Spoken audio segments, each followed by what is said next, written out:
हे traders, कैसे आप लोग? आई होप कि आप सब लोग बढ़िया होंगे। इस वीडियो में हम लोग निफ्टी एंड बैंक निफ्टी दोनों को एनालिसिस करने वाले हैं। दोनों में आने वाले दिनों में किस तरह से काम करना है, किस तरह से मूवमेंट हो सकता है, कौन से लेवल ब्रेक हो सकते हैं, कौन से टारगेट के लिए बैंक निफ्टी जा सकता है, यहाँ से मार्केट और अप जा सकता है या फिर और भी डाउन आने के चांसेस है।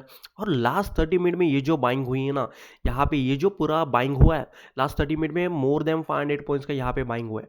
तो ये बाइंग क्या रीजन से हुई है? अभी न्यूज तो आ रही है कि LIC ने यहाँ पे HDFC बैंक में स्टेक ले लिया। यही रीजन से HDFC bank and bank Nifty दोनों में एक अच्छी खासी रैली हम लोग को देखने के लिए मिल गई, वो भी लास्ट 30 मिनट में। मतलब कि 3 बजे के बाद ये मोमेंट हम लोग को देखने के लिए मिल गया। बट क्या ये जो मोमेंट है, ये मोमेंट हम लोग पहले से आइडेंटिफाई कर सकते थे, या फिर ये जो मोमेंट है ये पहले से चार्ट के ऊपर प्लॉट था कि ऐसा मोमेंट आना चाहिए? क्योंकि आप लोग को पता होगा कि मैं मॉर्निंग से बिल्कुल ही इंटरेस्टेड नहीं था सेल साइड के लिए। मैं पर्सनली वेट कर रहा था कि बाई साइड के लिए जाऊँ, क्योंकि आप लोग को पता है कि मैं लाइव मार्केट में कोई भी लेवल मिलता है तो मैं आप लोग के साथ शेयर करता हूँ। बट उस दिन मैंने आप लोग को सेल साइड का एक भी लेवल नहीं दिया, क्योंकि पर्सनली मैं वेट कर रहा था कि यहाँ से एक बाई साइड का मूवमेंट आना चाहिए। आप लोग को पता होगा कि मैंने ये जो एक दिन है 23 जनवरी, इस दिन मैंने बोल दिया था कि यहाँ पे एक बड़ा फॉल आना चाहिए। मैंने लेवल दिया था आप लोग को, ये लेवल, कि इस लेवल के नीचे हम लोग को एक बड़ा फॉल देखने के लिए मिल सकता है।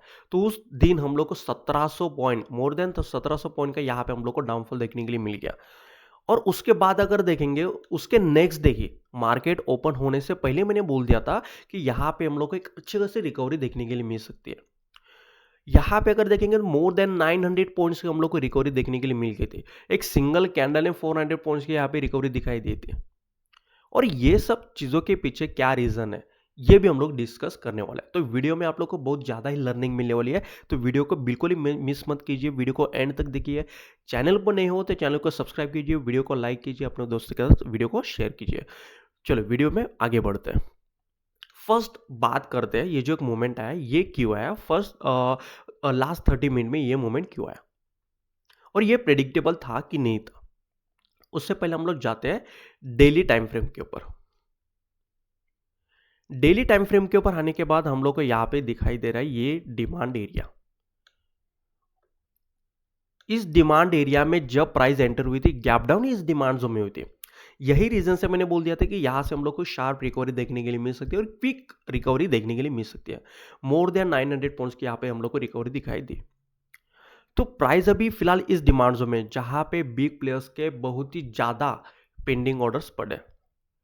और आप लोग को मैंने उसी दिन बताया था जब ये मार्केट यहाँ पे एक्यूमुलेट कर रहा था, यहाँ पे कंसोलिडेशन कर रहा था, उसी दिन मैंने बता दिया था कि मार्केट यहाँ पे ये जो सब गैप्स बने ना, ये सब गैप्स को भरने के लिए डेफिनेटली मार्केट यहाँ पे आ सकता है।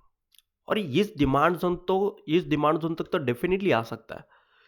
और जैसी प्राइस इस डिमांड जोन में आ गई ना, मैं यहाँ पे मेरा जो सेल साइड का व्यू था उसको कन्वर्ट कर दिया बाय साइड में। क्योंकि इस दिन यहाँ पे जब मार्केट ओपन हुआ था, उसी दिन मैंने बोल दिया था कि मार्केट में एक बड़ा फॉल आ सकता है। तो वो बड़ा फॉल आया भी, मेरा टारगेट भी यही डिमांड जोन था। और जैसे इस डिमांड जोन में ओपन हुआ, मैंने बोल दिया कि यहाँ से रिकवरी आनी चाहिए, और यहाँ पे बहुत बढ़िया रिकवरी आई भी। और यहाँ पे अभी क्या हुआ, मार्केट तो फिलहाल अभी इस डिमांड जोन में है। बिग प्लेयर्स के ऑर्डर्स जो है, ऑर्डर्स यहाँ तक पड़े हैं। ये जो एक लेवल है यहाँ तक 44,400 के नीचे यहाँ तक पड़े। बट यहाँ पे रिटेलर्स को किस तरह से ट्रैप किया ना बिग प्लेयर्स ने, ये देख लेते हैं। आते हैं 5 मिनट टाइम फ्रेम के ऊपर। जब ये रिकवरी आई थी, ये देखिए ये वाला डे था, ये रिकवरी आई थी। अगर यहां पे मैं एक लाइन ड्रॉ कर दूं, एक मिनट, यहां से अगर मैं ये लाइन ड्रॉ करता हूं, तो अगर देखने के लिए मिल रहा है कि ये जो एक लाइन है यहाँ पे प्राइस अगेंस्ट सपोर्ट ले रही है, रिटेलर्स को दिखा रही है कि प्राइस यहाँ पे सपोर्ट ले रही है। अभी ये ग्रीन कैंडल देखिए, कुछ लोगों ने यहाँ पे बाय किया होगा तो वो लोग यहाँ पे स्टॉप लॉस हिट कर दिया। उसके बाद प्राइस ने क्या किया, मतलब कि बिग प्लेयर्स ने क्या किया, यहाँ पे एक बियरिश कैंडल के साथ ब्रेकआउट दे दिया सपोर्ट का। सपोर्ट का ब्रेकआउट देने के बाद एक अच्छा खासा पुल बैक भी दे दिया, रिटेस्ट भी दे दिया। मतलब जो जो चीजें रिटेलर्स को चाहिए थी वो सब चीजें बिग प्लेयर्स ने रिटेलर्स को दे दी, ताकि रिटेलर्स यहाँ पे सेल कर सके। अभी बिग प्लेयर्स क्यों चाहते कि रिटेलर्स यहाँ पे सेल कर सके, क्योंकि बिग प्लेयर्स के यहाँ पे बाइंग के ऑर्डर्स पेंडिंग है। और वो लोगों को अगर यहाँ पे बाय करना है तो कोई सेलर चाहिए ना, तो सेलर्स कहाँ से आएंगे? जब रिटेलर्स यहाँ पे ट्रैप होके सेल करेंगे, तब जाके बिग प्लेयर्स के यहाँ पे जो भी पेंडिंग ऑर्डर्स वो एग्जीक्यूट हो जाएंगे। तो जैसे रिटेलर्स ने यहां पे सेल कर दिया, यहां पे बिग प्लेयर्स बाइंग करने लगे और ये पूरा एरिया डिमांड जोन एरिया है। 44,000 तक, यहां पे 44,300 तक ये पूरा एरिया डिमांड जोन है और उसी का फायदा उठाते बिग प्लेयर्स ने यहां पे बहुत अच्छे से बाइंग किया है। और बिग प्लेयर कौन था यहां पे? एलआईसी। और ये यहां पे बाई नहीं कर रहे वो लोग ने बाइंग तो यहां से स्टार्ट किया है। मान लेते कि यहां पे वो लोग को 1 CR क्वांटिटी से बाय करना था, बट यहां के सेलर्स खत्म होने के कारण यहां पे शार्प मूव आया। मान लेते कि यहां पे अभी भी 20 से 30 लाख ऑर्डर्स पेंडिंग है। उस पेंडिंग ऑर्डर्स को एग्जीक्यूट करने के लिए फिर से इस डिमांड जोन में प्राइस को लेके आए और रिटेलर्स को फिर से ट्रैप किया। और ट्रैप करने के बाद यहां पे वो लोग के ऑर्डर्स एग्जीक्यूट हो गए। एग्जीक्यूट हो जाने के बाद यहां पे एक अच्छी खासी रैली हम लोग को देखने के लिए मिल रही है। फॉल क्यों आता है ये भी मैंने आप लोग को बता दिया, ये रैली क्यों है ये भी मैंने आप लोग को एक्सप्लेन किया। यहां पे बिग प्लेयर्स ने किस तरह से रिटेलर्स को ट्रैप किया ये भी हम लोग को दिखाई दे रहा है। तो आई होप कि आप लोग आगे से थोड़े से सप्लाई डिमांड जोन के ऊपर फोकस करने के बाद लेवल्स आइडेंटिफाई करेंगे। सिर्फ सपोर्ट ब्रेकडाउन के ऊपर सेल नहीं करने जाएंगे। अगर सपोर्ट ब्रेकडाउन डिमांड जोन में आ रहा है तो वहां पे गलती से भी हम लोग को सेल नहीं करना है। हाँ, वहां पे अगर रेजिस्टेंस ब्रेकआउट के ऊपर बाई साइड का प्लान बन रहा है तो डेफिनेटली बाई साइड के लिए तो जा ही सकते हैं। जैसे कि ये वाला लेवल प्रॉपर रेजिस्टेंस ब्रेकआउट मिल रहा है हम लोग को। जो भी आप लोग का पैटर्न है, कोई भी, पर्सनल में पैटर्न के ऊपर ट्रेड नहीं करता हूं, पर आप लोग को यहाँ पे कोई पैटर्न भी दिखाई दे रहा है ना, head and shoulder type pattern, इसका भी ब्रेकआउट आ रहा है। हाँ, डिमांड जोन से अगर कोई भी पैटर्न बन रहा है तो उसके ऊपर ट्रेड कर लो, बट डिमांड जोन में सेल साइड का पैटर्न बन रहा है तो डेफिनेटली समझ जाना कि वो पैटर्न बन रहा है बस रिटेलर्स को ट्रैप करने के लिए। चलो, आई होप कि आप लोग को बहुत बढ़िया लर्निंग मिल चुकी होगी। अभी बात करते हैं कि अभी क्या प्लान करना है, बाई साइड कौन से लेवल से जाना है, सेल साइड कौन से लेवल से जाना है। अगर हायर टाइम फ्रेम के अगर हम लोग बात करेंगे तो हम लोग जाते हैं 60 मिनट टाइम फ्रेम के ऊपर। ओके, प्राइस अभी फिलहाल डिमांड जोन में है। बाई साइड कब जाएंगे? जब ये जो लेवल है, बाई साइड के मैं प्रॉपर लेवल दूंगा इंट्राडे के लिए। ये अभी फिलहाल हम लोग हायर टाइम फ्रेम के बारे में बात कर रहे हैं। जब तक प्राइस इस सप्लाई जोन के ऊपर सस्टेन ना हो तब तक हम लोग ये नहीं बोल सकते कि प्राइस में एक बिग रैली आनी चाहिए। और इनकेस कि इस लाइन के ऊपर सस्टेन हो जाए तो वेरी हाई चांसेस बनते हैं बैंक निफ्टी में और एक हम लोग को ऑल टाइम हाई देखने के लिए मिल सकता है। मतलब कि 50,000 का जो एक लेवल है वो भी हम लोग को देखने के लिए मिल सकता है बैंक निफ्टी में, क्योंकि bank Nifty proper demand zone से रिएक्ट होकर आ रहा है। बट इन केस कि मार्केट यहां से नीचे आता है और ये जो हम लोग ने एक डिमांड जोन प्लान किया है डेली टाइम फ्रेम के ऊपर, ये जो डिमांड जोन प्लान किया है, क्योंकि यहां पे अगर देखेंगे उसके नीचे और एक डिमांड एरिया है जहां पे और भी ज्यादा पेंडिंग ऑर्डर्स पड़े हैं बिग प्लेयर्स के। तो वेरी हाई चांसेस बनते हैं कि फिर प्राइस ऊपर जाके यहां से ये जो डिमांड जोन उसको ब्रेक करके यहां पे आ जाए, इस लाइन, ये जो डिमांड जोन है यहां पे आ जाए।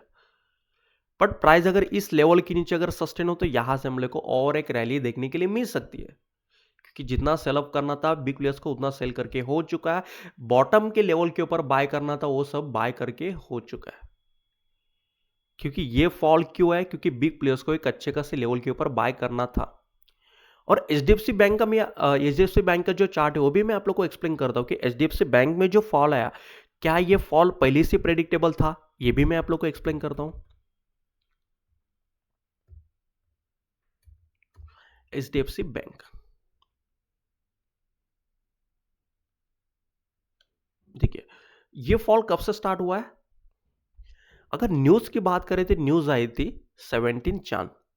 17 जनवरी को ये न्यूज आई थी। उसी दिन से ये फॉल कर रहा है। बट उसके एक दिन या फिर 2 दिन पहले हम लोग देखेंगे ना, तो बिग प्लेयर्स ने क्या दिखाया यहाँ पे कि यहाँ पे बहुत अच्छी बाइंग हो रही है। और आप लोग को पता है कि एचडीएफसी बैंक में क्या न्यूज आई थी कि रिजल्ट वो लोग के अच्छे नहीं है, कंपनी थोड़ा सा भी लॉस में इस क्वार्टर में। बट क्या ये न्यूज ऐसा थोड़ी ना है कि आज न्यूज आई और यही न्यूज सबको पता है, बिग प्लेयर्स को अभी भी पता चली है। ये न्यूज पहले से सब लोग को पता है, जो कि कंपनी के अकाउंटेंट्स है, कंपनी के एम्प्लॉयज है, कंपनी के एमडी मैनेजर्स, ये सब जो बिग प्लेयर्स है ना कंपनी के, वो सबको न्यूज पहले से ही पता थी। बट रिटेलर्स को पहला तो यहाँ पे बाय करने के लिए मजबूर कर दिया। उसके बाद ये न्यूज़ बाहर आ गई और यहाँ पे अच्छा खासा सेल अप आ गया। बट ये सेलिंग जो प्रोसेस है ना, ये सेलिंग प्रोसेस यहाँ से स्टार्ट हुआ है 28 दिसंबर। अभी ये इसका टॉप बना है, यही रीजन से नहीं बोल रहा हूं मैं कि यहां से सेलिंग स्टार्ट हुई, ये तो सब लोग को दिखाई दे रहा है। तो इसके पिछला प्राइस एक्शन हम लोग देख लेते हैं। यहां पे ना एक प्रॉपर सप्लाई एरिया बन रहा है, इसी सप्लाई एरिया से प्राइस अभी रिएक्ट हुई है। और ये जो सप्लाई एरिया था, यहां पे बहुत सारे बिग प्लेयर्स के सेलिंग के ऑर्डर पेंडिंग थे और बहुत ज्यादा सेलिंग के ऑर्डर पेंडिंग होने के कारण यहां से हम लोग एक शार्प रैली, डाउन साइड की रैली दिखाई दे रही है। जैसे ही सप्लाई को हिट किया प्राइस ने, यहां पे हम लोग को एक अच्छी खासी रैली दिखाई दे रही है। हाँ, जो लोग को सप्लाई डिमांड नहीं पता वो लोग यहाँ पे क्या करेंगे, बाय करने के बारे में सोचेंगे, क्योंकि यहाँ पे बैंक जो HDFC बैंक हो बहुत ज़्यादा बुलिश है, रेजिस्टेंस ब्रेकआउट भी हो रहा है।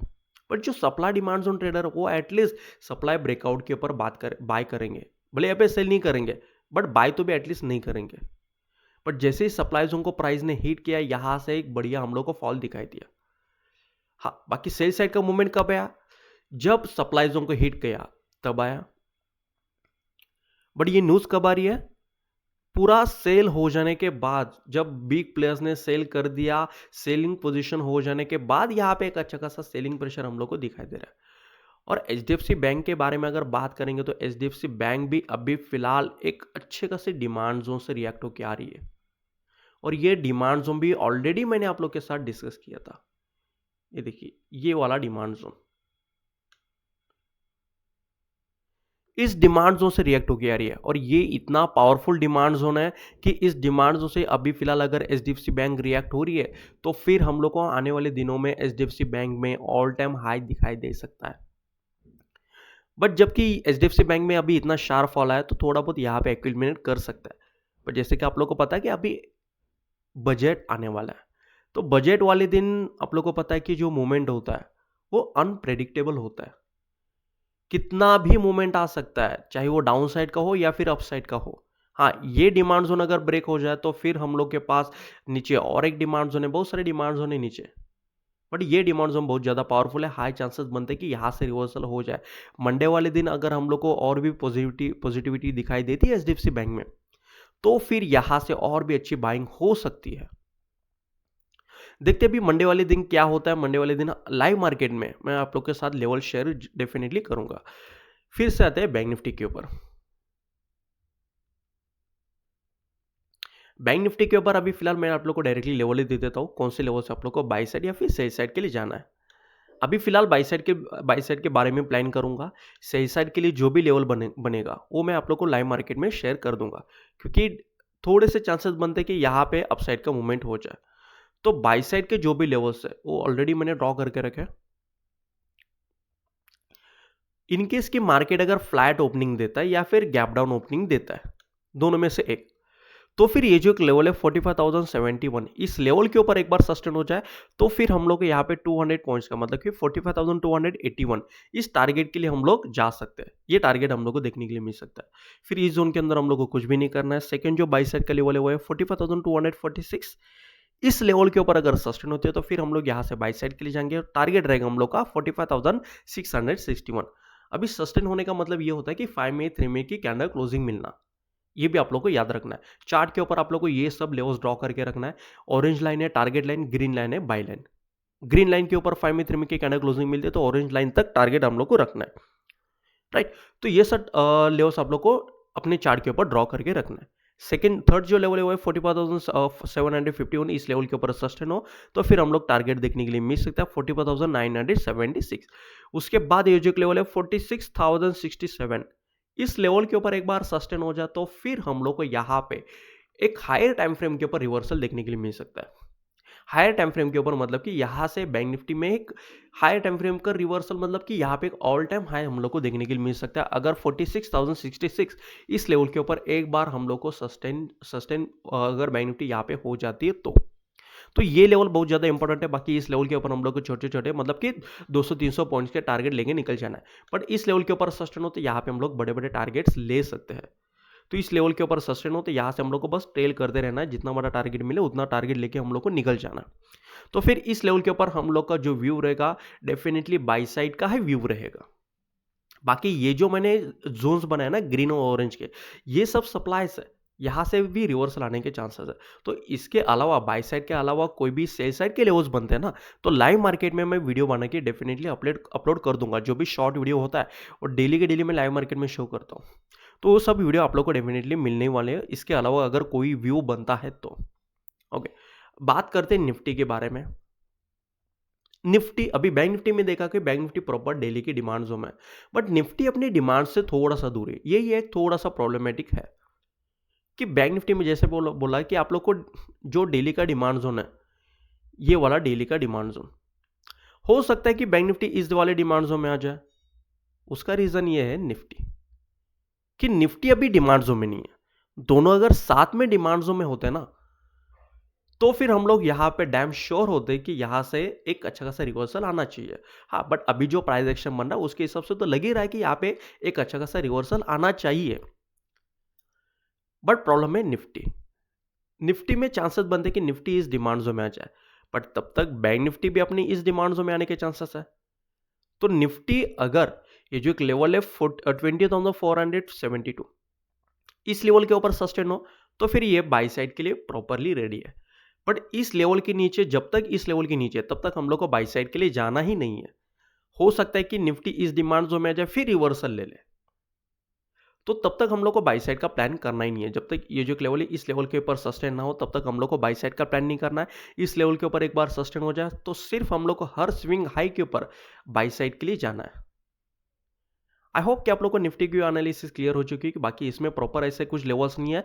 बैंक निफ्टी के लेवल्स फॉलो करना है। बैंक निफ्टी में अगर बाई साइड का मूवमेंट आ रहा है तो निफ्टी में भी डेफिनेटली आता ही है। आप लोग को पता है कि निफ्टी और बैंक निफ्टी सिमिलर चलते हैं 80% टाइम्स। तो निफ्टी में अगर बाई साइड का मूवमेंट आएगा तो बैंक निफ्टी में भी मूवमेंट आएगा डेफिनेटली। ठीक है, तो ये सब लेवल्स के ऊपर आप लोग को काम करना है। सही साइड के लेवल्स कोई भी बनते हैं, तो जैसे कि ये जो डिमांड जोन है इस लेवल के नीचे अगर हम लोग बात करें तो इस डिमांड जोन के नीचे सही साइड का हम लोग प्लान कर सकते हैं यहाँ तक के लिए। तो इस लो के नीचे, हर स्विंग लो के नीचे हम लोग को सही साइड के लिए जाना है इस टारगेट के लिए। बट हाई चांसेस बनते हैं कि मार्केट बाई साइड के लिए रेडी हो जाए, और जो बजट आ रहा है बजट वाले दिन भी मार्केट हाई चांसेस बनते हैं कि बुलिश रह जाए। जैसे आप लोग को पता है कि जो बजट आने वाला ना, ये बजट सिर्फ 2 या 3 महीने के लिए शायद से, तो हो सकता है कि बजट वाले दिन मार्केट साइडवेज भी रह जाए, साइडवेज या फिर बुलिश दोनों रहने के चांसेस है। तो जो लोग ये जो स्ट्रैटेजी यूज करते हैं ना, कॉल और पुट दोनों बाय करके रखे, ये अंधे स्ट्रैटेजी के ऊपर आप लोग को जाना नहीं है। ये ब्लाइंड स्ट्रैटेजी है, मतलब कॉल और पुट दोनों ले लो, हो गया तो हीरो नहीं तो जीरो। ये दोनों स्ट्रैटेजी के ऊपर हम लोग को जाना नहीं है। प्रॉपर लेवल बने तो ट्रेड करना है, नहीं तो ट्रेड नहीं करना है, क्योंकि मार्केट साइडवेज रहने के भी चांसेस ज्यादा है। मतलब कि साइडवेज रहने के ही ज्यादा चांसेस बन रहे हैं, या फिर बुलिश रहने के चांसेस है। बेरिश रहने के चांसेस थोड़े से लो है, बट डिपेंड करता है कि उस टाइम पे मार्केट क्या सिनेरियो क्रिएट करता है। तो डेफिनेटली उस टाइम पे आप लोग को मेरा वीडियो आएगा ही, आप लोग को व्यू बताने के लिए। चलो ठीक है, आई होप कि आप लोग को वीडियो क्लियर हो चुका होगा और आप लोग को बहुत अच्छे लर्निंग मिल भी चुकी होगी इस वीडियो से। अगर वीडियो अच्छा लगा होगा तो वीडियो को डेफिनेटली लाइक कीजिए, चैनल में नहीं हो तो चैनल को सब्सक्राइब कीजिए, वीडियो को अपने दोस्तों के साथ शेयर कीजिए। Thank you so much.